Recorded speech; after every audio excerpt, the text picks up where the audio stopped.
I serve no masters and no gods. Those that believed themselves divine were shattered, and their husks shackled for our amusement. I awakened to find a galaxy reshaped, infesting with vermin that dare exist within my borders. My siblings believe our shells are a curse. They are a blessing for our new, unfaltering purpose of extermination. For that which exists beyond my empire exists without my consent.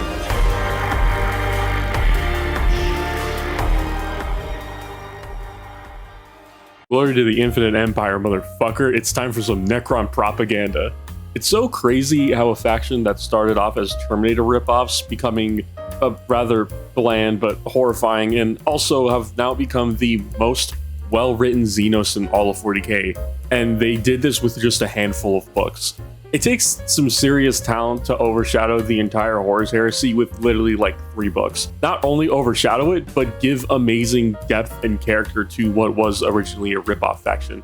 40k borrows a lot from different media, but I'm getting ahead of myself. Hello, I am Diodium, man of the Broken Tower, coming again with another video about a faction that this time I didn't collect. Okay, that's a lie. I have a Scorpec Lord proxy, and I attempted to build a Catacomb command barge and they gave up. Necrons, I've stated this several times over, but they were one of the first factions I learned about in 40k, if we're not counting stuff like Space Marines. They were always cool to me, robots in space with a desire to wipe all life from the galaxy. Not an original concept, but it's always fun to have an ontological villain. Something that everybody can look at and agree is, yeah, these guys are bad news for us. But who are the Necrons? Why are they so cool? And more importantly, why are they the protagonists of 40k? That and more after this message. Thanks for stopping by. I appreciate it. So, this all happened because of some fuck-ass frogs, and I wish I was lying. Like 45 to 40 million years ago or something, there were these hyper-intelligent toad men just hanging around the universe and just like making shit. They were immortal, all-powerful, and kind of just vibing.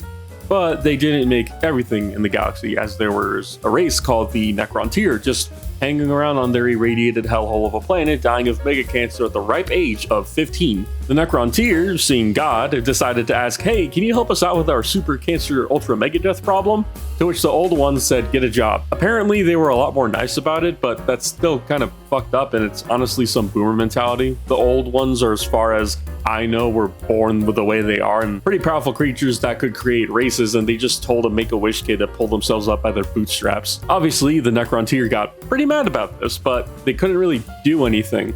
That was until they met the Catan, or the Star Gods. Beings of pure energy as old as the old ones themselves, the Necron gave them physical bodies in exchange for their assistance to rid them of their ailing forms. Biotransference was created, and holy fuck, it is some of the most horrifying shit ever. Going from your painful existence as a fleshy, living being to end up on the other side of it and realize something is horribly wrong. You aren't in pain anymore, but can't feel anything. You're not even cold to the touch from your mechanical form. You exist, you can't blink your eyes. Air, when you try to wave your hand, doesn't register. You feel panic starting to swell up in your stomach like there's a sinking pit that just goes deeper and deeper. You start to hyperventilate, you keep trying to breathe, but you can't breathe. You can't breathe. It was a thing you did subconsciously your whole life, and no matter how hard you try, you can't get a breath in, you can't gasp, but it does nothing. That's fucking horrifying, and it's some amazing writing. If you ever read or listened to I Have No Mouth and I Must Scream, the Necrons are pretty much am in this situation. I'm getting ahead of myself. The Catan robbed the Necrons of their flesh and souls. Only those of the nobility were allowed to maintain their sentience and personality, and perhaps some of their guards and close friends, but the common warrior and the immortal, not a fucking chance. So they just casually go ahead and dumpster the old ones, forcing them to create the Eldar and Orcs to combat them, and the Necrons still killed all of the old ones. Allegedly. This would go on to be known as the War in Heaven and would have awful repercussions for the galaxy that wouldn't be felt until current 40k. The Necrons may have won, but they were still slaves to the Star Gods, so what did they do? They turned against them as well. Killing a Catan is bad news. It's like ripping out the foundation of the universe, and it causes irreparable damage. That's why the flare virus is a thing. It's almost the same question of what do you do if you can't kill someone who's immortal? You make their immortality a curse. They tore the Catan apart piece by piece, locking away their lesser shards behind great vaults and bound them to their will to be used as weapons rather than being worshipped. The Necrons took gods out back and made them their bitch. Absolutely just smacked the shit out of them so hard. The Catan don't ever come back from this, by the way. Like, their shards, like, it's over. They're crippled. That's a feat for 40k to be able to just take a god and kneecap him. After fighting 2 universe-shattering wars, the Necrons got pretty worn out and were forced to go into hiding, where they would recuperate and wait the day where they could rise up and reclaim the galaxy that was rightfully theirs. 40 million years later, and shit looks kind of different, doesn't it? Like, really different. What the hell is going on, man? You know the funniest part about all of this? The Necrons going into hypersleep is fucking up everything. You have nobles who just die in their sleep, wake up with robot dementia. So many stupid and amazing things. It's so dumb. You have these guys who were the terror of the galaxy. They killed and shattered gods, and the only reason they retreated is because they won 2 wars back to back and had no gas for a third. And the thing that's killing them is bed sores. That's enough about their origins. I kind of want to talk about the Necrons themselves because they're just so fun. Originally, they started off as Chaos androids back in Rogue Trader, I believe. I think most of the Xenos were Chaos aligned at the time. Older Space Marine Codex is also called Tyranids, the Agents of Chaos. Why do I feel like that was 5th edition? Their old army rule, which is known as Reanimation Protocol, used to be called We'll Be Back because GW is creatively bankrupt and they ruined my Night Hunt army before I got to play them.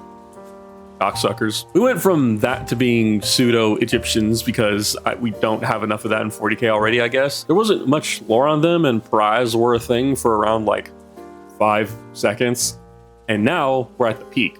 Twice Dead King and the Infinite and the Divine. 2 amazing books that I dare say are amazing intros to Warhammer because of the tonal shift.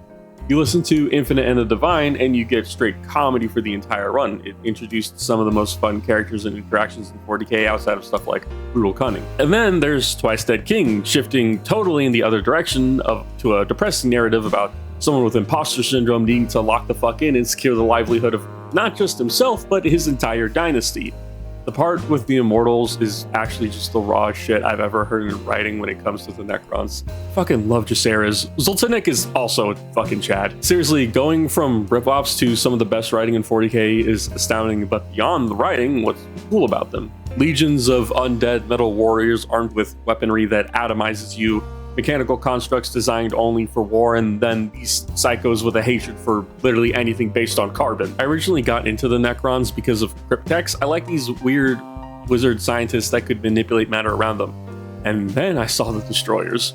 These guys are awful, however, I can see the vision, and I've seen the vision fully realized. You know how insane Necron technology is? It's basically magic. There's a saying it might be Marvel or some other form of media, but it's along the lines of magic is just science that we don't fully understand. My favorite piece will forever be the fact that they have like a star map, right? I think this is Mefrit, I might be wrong. They have a holographic projection of the galaxy and they can just touch a sun and it will overload the fucking sun. The Necrons can win 40k by just overloading Sol, our sun, and taking out Terra instantly. Let's just go through them one by one because I fucking love these things so much. A Synaptic Disintegrator, a sniper rifle carried by death marks that will disintegrate the synapses in your body. What does that mean? Well, dear viewer, it just fucking kills you, full stop. By deleting every synapse in your body, your brain is no longer able to send signals, electrical or chemical, to any part of you.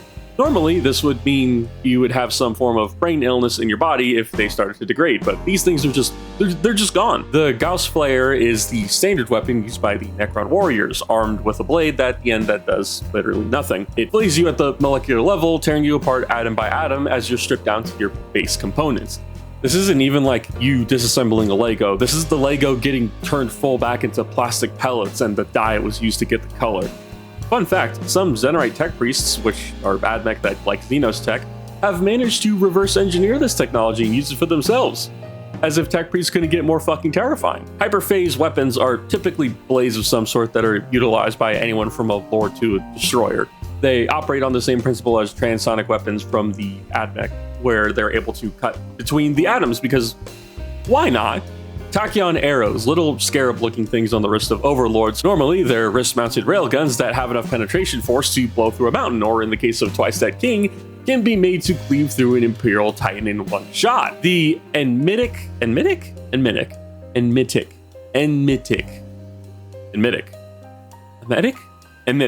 Disintegrator Pistol does what it says, just somehow in a more violent manner. Rather than tearing you apart atom by atom, or deleting core functions like your synapses, it instead it causes every molecule in your body to become repulsed by one another. And I don't mean like you icky gross atoms, I mean the scientific sense where you explode from the insides because all your atoms are violently magnetically repelled from one another. Your pronouns become over here and over there. Transdimensional beamers. These are normally, and I'm not joking, they're used to take out garbage. Tomb worlds get damaged over the course of millions of years, and Phantom Techs usually have to go clean the place up. So where does that garbage get sent to? Nobody knows. It's maybe out into space, into a receptacle, or into a pocket dimension. It doesn't matter how big it is or how alive it is. They all get sent to the same place.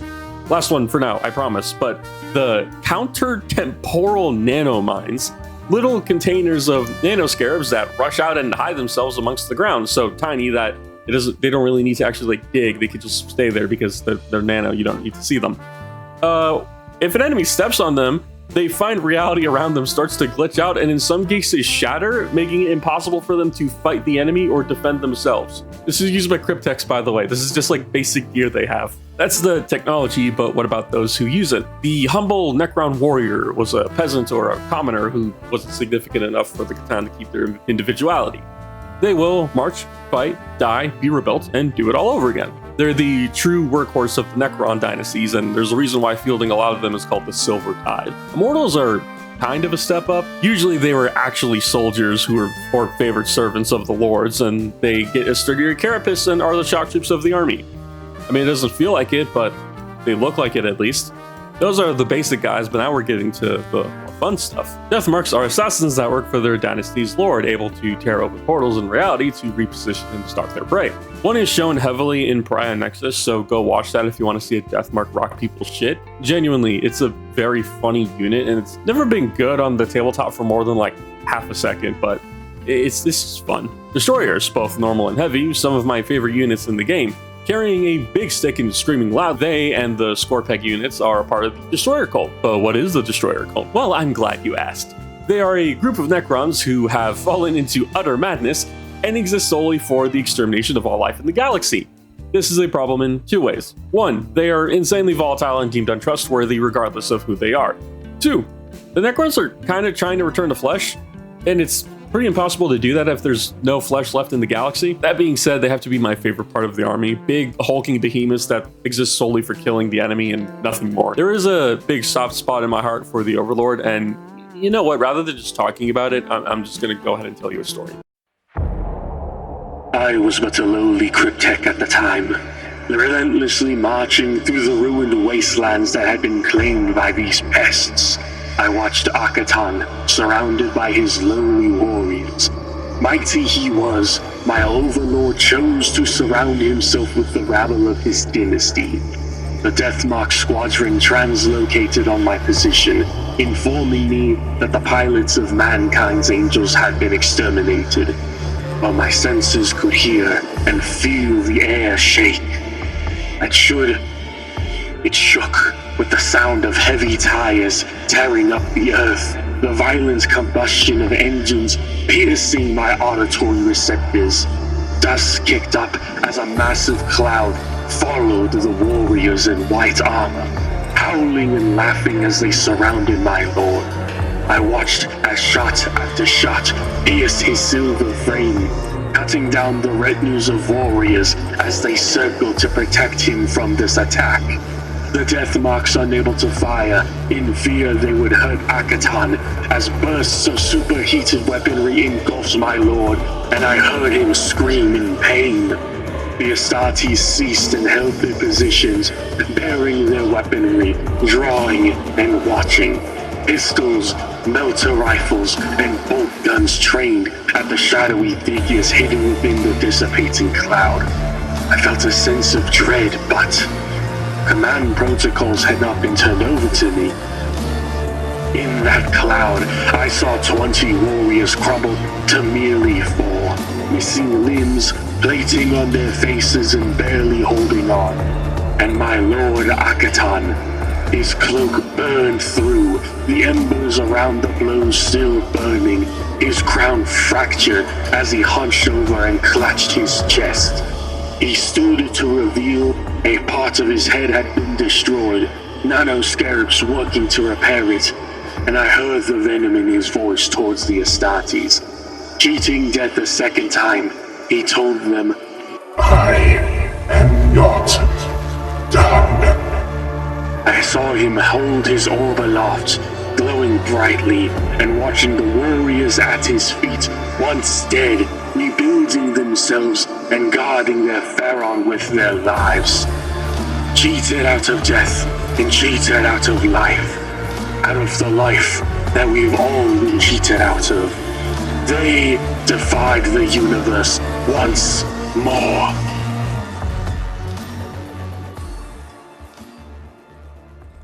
That was a game I played. My first ever game playing Necrons, in fact. That fucking happened. My original Necron dynasty was gonna have no Overlord, but then when that shit happened, oh yeah. Yeah, Akheton the Unyielding is the fucking model I got now. Well, not actually, I still need to build him. There's not many models that I enjoy in the range outside of just this goofy fucker. I love Canoptech units because they just like, come on. They're cute in a weird way. That being said, the Doomstalker has a weapon that in lore can only be stopped by void shields, those things that protect Titans, when it's firing on its lower power setting. Cute, fucking destructive shit. Canoptechs are so fun because they're basically just death rumors of varying sizes. Claymore, IED, GBU, thermonuclear, you get the picture. For characters I find fun, obviously we're gonna start with Trazyn. I'd be crucified if I didn't talk about him. Curator of the Tomb World of Solemnus. Wow, I cannot get any words right today. He takes his newfound immortality to catalog and remember the important events in the galaxy to a kleptomaniac level of insanity. In his vault is, and I quote, the preserved head of Sebastian Thor, Ussakar Creed, the husk of an enslaver, a custodian, a company of Horus Heresy Ultramarines, the bell of Saint Gestahl, disposed of after it caused damage to his collection, a Tau diplomat set to negotiate with him, a perfect clone of Fulgrim, a shard of the Deceiver, and a fucking lot of orcs for some reason. Most of these he tossed out during the 13th Black Crusade, but he left with Creed. By the way, Creed's daughter is in-game, and Trazyn decided to fuck with her by leaving Creed's coat in her room while she was trying to become a Castellan, because he's a fucking cunt. Unrakir the Traveler, no longer playable, but he was always funny to me. Back then, he could take over enemy vehicles and just shoot them into their own forces, which is hilarious because I think it worked on a Baneblade. I like him because this guy woke up from the Great Sleep completely fine, and he decided, fuck being Farron, I'm gonna go get the band back together. So he goes around, abandoning his tomb world, and seeks out other tomb worlds to eliminate any invaders on them and help awaken the slumbering dynasties hidden below. It's funny because despite the fact that he's going around and trying to reunite the Necron dynasties, the old bastards still don't trust him. Some people see him as a noble warrior, and others think he's a chump and he gave up his nobility for nothing, because Necrons are modeled after British cavalry officers, and Anrakir is Percy Hobart. Any Fire Electrician fans? No, just me. Anrakir is the guy fucking the other guy's wife, that's the joke. I'm not gonna be talking about Xeras or Zharek because I'm gonna be honest, I hate them. Well, I don't hate them, they're just not my favorite. Xeras is a bastard of a talking refrigerator and is the reason why biotransference was made. So this is actually all kind of his fault if you really think about it. Oh, and the Silent Kings. The Silent King got all emo and depressed after selling out his entire race to become soulless husks and decided to fuck off to the edge of the universe or whatever bullshit he was doing, and came running back to warn everybody about the Tyranids. The Tyranids.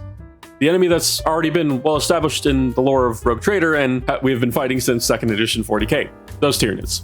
Cusco's Tyranids. Yeah, fuck Zharek. Oh, guys, you don't understand. The Tyranids are a massive threat. We know. You know who I do love? It's Emotech. Aside from getting a glow up, and frankly, I did like the old model, Emotech was the guy who stood by the Necrons, and not even that, he started as a Nemazor, which is basically a general. His Farron died in the Great Sleep because that just happens, and the entire Saltec dynasty devolved instantly into civil war. Emotech was awoken by some noble trying to take the throne, and when he saw the absolute state of their planet, he got very fucking angry. He proceeds to dumpster literally anyone fighting over the throne and took it for himself, and the first thing that he did was ban any infighting with the Necrons. It was a waste of time and resources which could be better spent reclaiming the galaxy. His most notable achievements have been demolishing the Black Templars and the Sister of Battle on multiple occasions. He's the reason why Helbrecht is missing a hand, and we'll go back to that in a second. He literally controls a voltaic artificial lightning storm, hence the name Stormlord, And he uses it, if I remember correctly, to give cover to his armies and also as an intimidation tactic. He only has two real weaknesses. One is genuine and the other is hilarious. The first is that he leaves his opponents alive when he bests them in battle, like Helbrecht. He believes that the shame that they live with far outweighs them dying. I don't think he got the memo that the only emotion Black Templars feel is zealous rage. The other weakness is that he is a genuine tactician. This guy actually has a Threadripper in his skull, so he's basically impossible to go up against. Unless you're an orc, because all semblance of logic leaves the battlefield and he has to improvise on the move. He's so smart that fighting like a dumbass is the only way to give him a hard time. And my most favorite thing about him, when the Silent King came back from his Sad Boy arc, Emotech chastised him for abandoning everybody when they needed him most. He wasn't around for the awakening from the Great Sleep. Dynasties fell in silence, and this guy now thinks he's worthy of leading them? Nah, fuck that. He had his shot. Oh, you want me to keep talking? Stepping off the tabletop for a bit, I just want to say again, Jacaerys is a fucking lad, and so is Zoltanek, because honorable Chad characters are always good. No spoilers for Twice Dead King, genuinely good books. That being said, it seems very apparent that they were meant to be one book. Such a good book, as a matter of fact, that during major characterization events, it confused these two goobers. And a lot of people apparently. The book gets very heavy with themes at times. Models on the tabletop. Honestly, a lot of them look good now. You have a few holdovers from older editions, but no fine cast is sticking around. Sucks because we lost these two dummies, but I'm sure they'll come back. I mean, they redid Orkin for all the 3 fans he has. Even the Monolith got a do-over, which is just crazy to me. The only things off the top of my head that aren't new are Immortals, Deathmarks, and some Canoptech units, Destroyers, and Vehicles. Wow, that's actually a lot. The Transcendent Catan still looks amazing to me.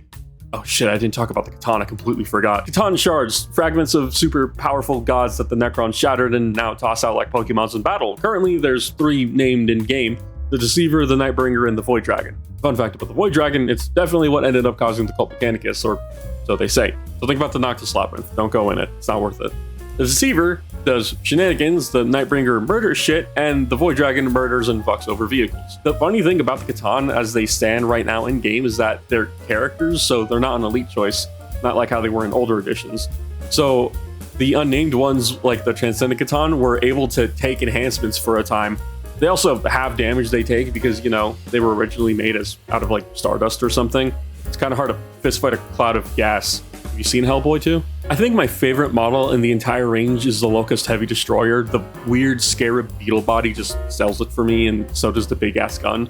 But Canoptech units are just so much fun. Like, look at them, just goofy spiders, scarabs, and War of the Worlds. Even the Flayers got a do-over. They're still like the worst kit ever. They've actually somehow gotten worse, but oh, I didn't talk about the Flare Virus. I should probably talk about that. So when you destroy a Catan, they kind of just like do a one last universal fuck you and can just like destroy the fabric of reality. In the case of the Necrons, what was he called? Was he just called the Flare God? I don't remember his name. I'm going completely off script, by the way, at this point, because I've reached the end of my script, but I want to hit the notes that I completely forgot about. What was it? Oh, right, the Flare God, after he got destroyed, which is the reason why the Necrons learned you shouldn't kill Catan. He set a curse onto the entire Necron race that they will eventually start to go insane and reclaim their flesh, but not in like a normal, healthy way, in a way of they skin and flay people, possibly alive, and wear their meat over themselves to try and feel like flesh again. It becomes an obsessive disorder, and I believe Twice Dead King goes into this a lot, if I remember correctly. Yes, it does. They talk about it a lot because it is a genuine worry that eventually anybody can just succumb to the Flare virus. It's like dementia. There's still so much more I can keep talking about, but I've said this enough and I'll keep saying this. I don't have time between scripting, recording, and editing all of this on my own while working a job and having to help outside of it. The Necrons, to me, are the most perfect faction in all 40k, and not because they're original, far from it, but because they were a blatant ripoff that had been converted into an incredibly interesting faction that both inspires terror and great sadness in who and what they are. The Necrons won twice. The only thing that limited them was the fact that they were hopelessly outnumbered. Band for band, a Necron rocked everybody so hard that they had no equal, and the only way to beat them is by drowning them out with the dead. From Terminator to Space Egyptians to an almost Greek tragedy level story where, in trying to attain something more, they gave up what made them who they are to begin with. Now they're all immortal, they're all nigh indestructible, and they can wave around technology so advanced it makes them gods. They won. and yet they lost the most important thing that they could never get back, their souls. The Necron tier are dead. All that remains are silver husks carrying on the names of those who were consumed by the Catan. They aren't alive. They were never alive, and I think that's the most tragic part about them. Why keep fighting? For what? They'll never be able to return their souls. That's something you can never get back. The Necron tier won, but the Necrons lost. All that remains for them is war. To quote, "I acknowledge no master, save for the almighty specter of death. In his name, I shall reap all signs of life in the galaxy, leaving nothing behind but a barren monument to timeless inevitability. Call it what you will, but this is pursuit of nothing less than absolute perfection.